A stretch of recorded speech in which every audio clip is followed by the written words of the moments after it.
So I want to apologize in advance for I'm going to try to not make this video so lengthy, but it's hard with the amount of material. So, if you read, this is the Government and Econ Chapter 5 review. So, we'll start off with congressional membership.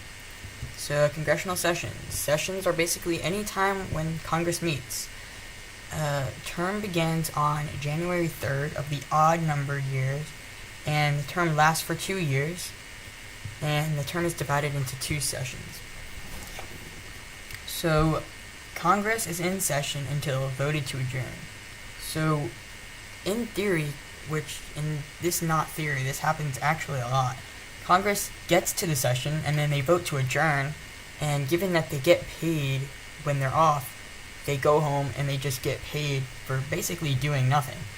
So, after that, we have the fact that the president can call special sessions. However, this has only happened once during December 7, 1941, with the Pearl Harbor attacks. Now, House of Representatives. The number of representatives is based on the population, and this says it in the Constitution, Article 1.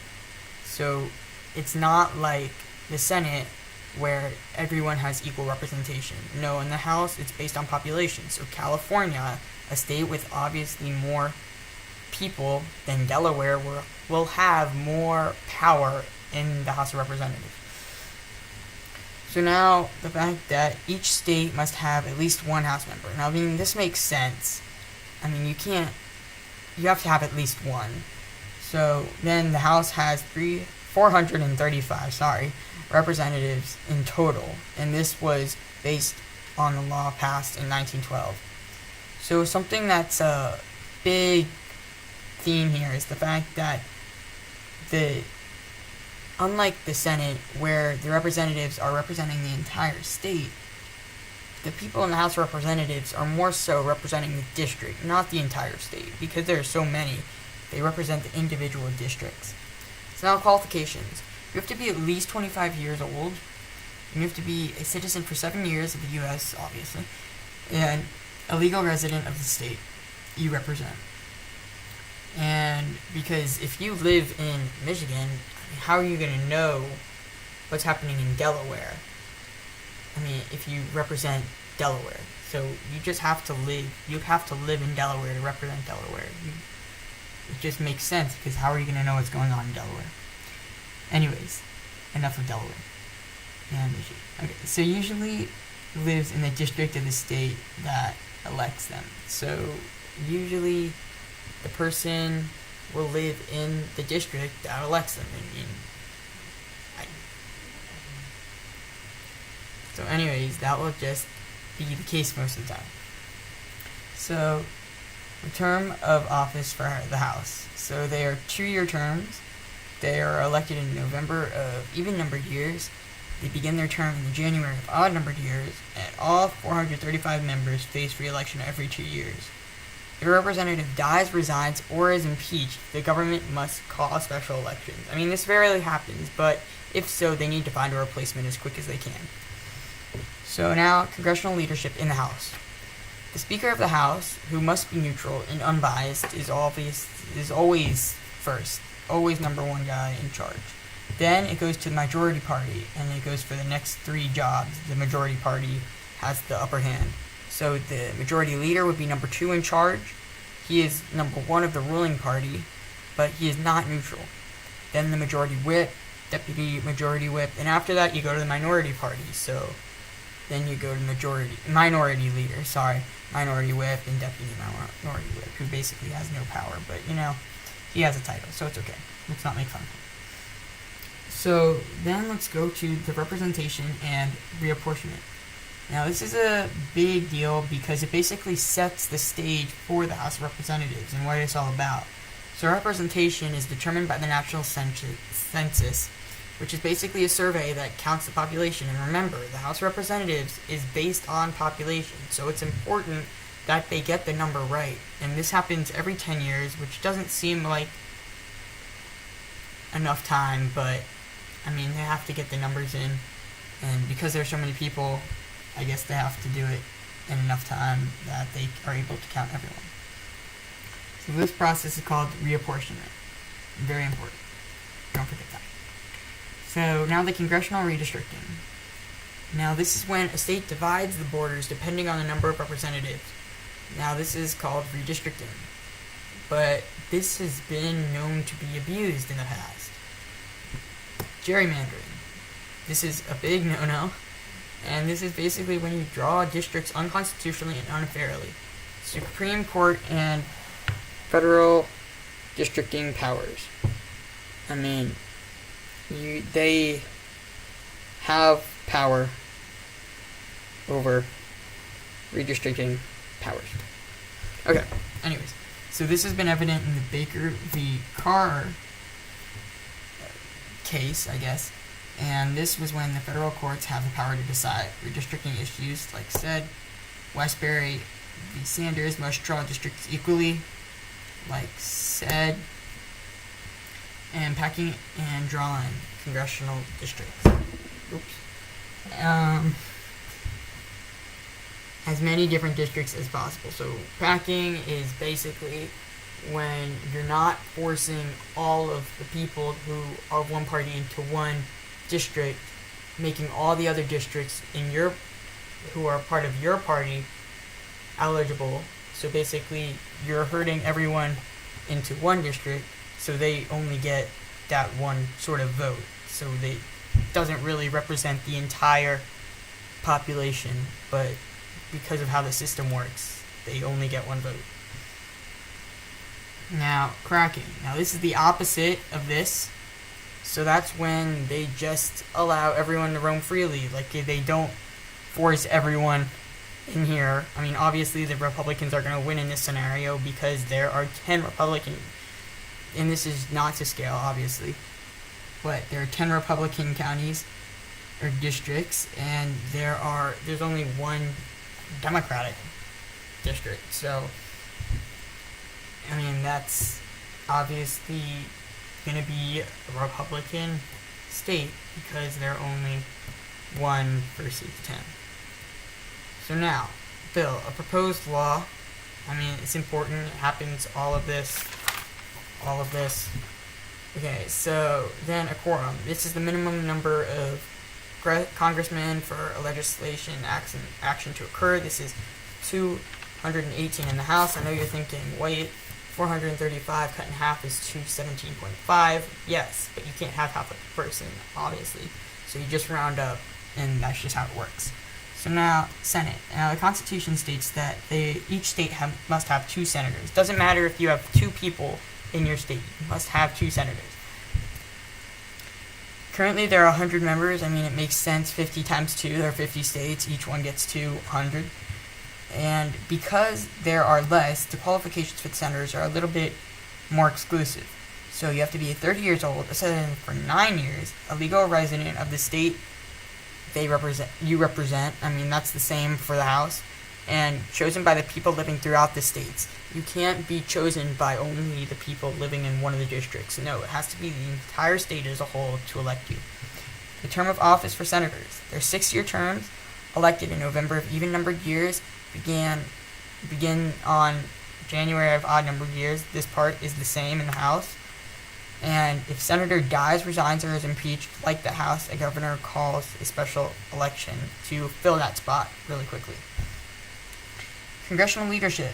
Vice president is the head of the Senate only if the vote is a tie. Otherwise, he doesn't typically intervene. For the most part, the president pro tempore leads in the absence of the vice president, and then it goes Senate, majority leader, minority leader, and after that, it's kind of just, you don't really have much power. You're just kind of the same as every other senator. But you still have power, don't forget. Senators still have a lot of power. Now, the bill is a proposed law, like stated, and a quorum is simply the majority, like stated, but for this one, it will be 51 is the majority, because 51 is the minimum majority of 100, and for the bills to be passed, it's 2/3 of the majority, 67, remember, round up, not 66.3, you can't have 0.3 of a person, for the treaties, and override the vetoes and impeachments. Now, filibuster, this is something exclusively allowed in the Senate. Well, it's not allowed and it's not liked, but people do it anyways. It's basically the idea of stalling. In the House, remember, you have a limit of an hour to talk. You gotta get your ideas fast. In the Senate, there is no limit, so you could talk for 24 hours if you want to. Literally read out of the phone book and no one will care. Now, however, if people do care, they will tell you to sit down, but you need 60 senators to do this.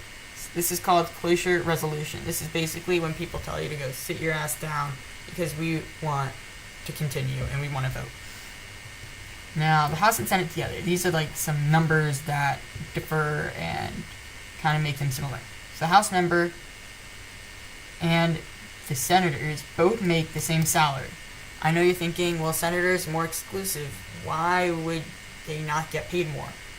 I don't know. That's just how life is. Okay, so now the office space. You have one in DC and one in your home state. You also get all these other perks like stationary postage, life insurance, medical insurance for your entire family, allowance for staff, income tax, and pension free. You get all these perks when you work for the government, especially when you are a part of the legislative branch. You can't be arrested on your way to Congress. So if you're speeding 150 miles down the highway, but you're going to Congress, and a policeman pulls you over, you won't get a ticket. In fact, you'll get an escort because you're on your way to Congress. You can't be sued for anything you say in Congress. Now, if you say, I'm going to kill you in Congress, it doesn't matter. You can't be sued. But once you step out of Congress and you say, I'm going to kill you, you can be sued and you'll probably be arrested as well, so don't do that.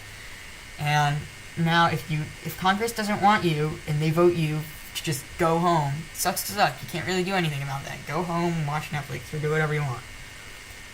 Numbers of Congress: 100 senators, 435 House members, remember we said that, and 5 non-voting delegates.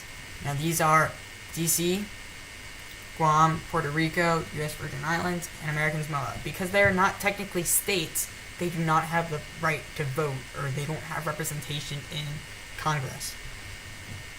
Now this will be the 115th in 2018 Congress meeting. Yeah, this will change now, for now, 5 weeks, but the average age is 59. This is important because it is 1 year prior to being a senior citizen, and so it just shows that people that run Congress, they're not young people. So, congressional committees. Committees are basically like, hey, if I have an idea and I want it to bring it to Congress, well, no, you have to bring it to a committee first, and then if they like it, he'll be like, hey, let's bring this to Congress. Maybe they will like this. So there are 4 types that we are concerned with. Standing committee is basically a permanent, basically used for a bigger or reoccurring issue. Temporary, smaller, and not reoccurring issue. Joint committee, it's either or. Conference is basically when Senate and House both agree, but they have different versions of the bill, but they both pass the bill, in a sense. So now, we're going to talk about the vocab. So, Article 1, this discusses both branches of the legislative branch, the Senate and the House. Bicameral, the idea of having 2 sub-branches, the Senate, upper chamber of the U.S. legislature, House, lower chamber of the U.S. legislature.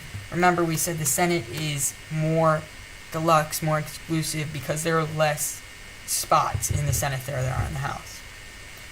Session, it's time when Congress meets. Terms, time someone has or holds a position. Census, service used to measure population. Remember, 10 years. Apportion or reapportionment, representation determined by national census. This is very important when discussing the House, because remember, the House is based on the population. Now, the Baker versus Carr, federal courts have the power over redistricting issues. Westbury versus Sanders, must draw districts equally. Packing. So we talked about packing and cracking. If you want, go back. It's just a bigger subject and I can't go over it because I want to keep this video to a minimum. Gerrymandering, drawing districts unfairly. At large voting from afar, so you can still vote if you're not really there. Incumbent, holder of a post or office. Quorum, it is a minimum number of men for a meeting to take place. And filibuster, again, stalling, only Senate allows this. Bill, proposal of a law, calendar, list of dates. I mean, you know that one. Rules Committee, response for extending passive bills, cloture, procedure for ending debate and taking a vote. Remember, this only applies to the filibuster. I mean, it could apply to other things, but this is mainly applying to the filibuster. And a cloture resolution, basically it's the same thing, just the procedure. Censure, it is the express or disapproval of something being passed. Speaker is the first in charge, only in the House. Don't forget, the Vice President is first for the Senate, and if he's not there, it's the President pro tempore. So then we got Majority Leader, Leader of Majority Party, Minority Leader, Leader of Minority Party. Whip, discipline of legislature enforcers, they're called, but I mean, it's not really something that they don't really see that power that much, or they don't get to be number one too much. They still have a significant role in the legislative branch, though. Don't forget that. President from temporary, like you said, he takes action when the VP is not there. Unanimous consent. Everyone agrees. Everyone's friends. Yay. Yay. Friends. Standing committee. It's permanent, subcommittee, select committee, joint committee, conference. Different bills passed for both chambers. And seniority system. Basically advantage based on length of service. So now I'm going to give you a look at this. These are basically, I'm not going to go through them, but these are all the basically main questions. And if you have any questions, I guess just put them in the comments, but I probably won't answer them. But if you want, do so.